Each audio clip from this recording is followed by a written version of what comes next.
Hi, I'm Mariyah. And I'm Darshan, and this is Chakra Dance Flow. The purpose of these exercises is to provide you with tools for tuning into different sources of energy within yourself and balancing the different kinds of energy available to you. We will spend time activating energy centers in the body and give you tools to release any resistance or blockage to the free and vital flow of your energy. This is a dance meditation. Try to be honest and work deeply. As you practice, you may encounter distractions inside or outside of yourself. Just breathe and let them pass. It's okay. You may find you have trouble connecting with the meaning of a certain exercise, feeling your power center or your truth center, or your connection to the divine, or even your heart. Just try to be willing to observe, open, and balance and see what happens.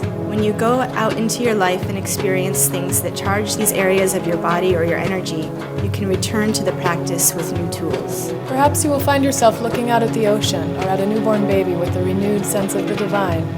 Or maybe you will feel love or intense gratitude opening your heart and centering you there. Bring the experiences of your life into your dance and vice versa.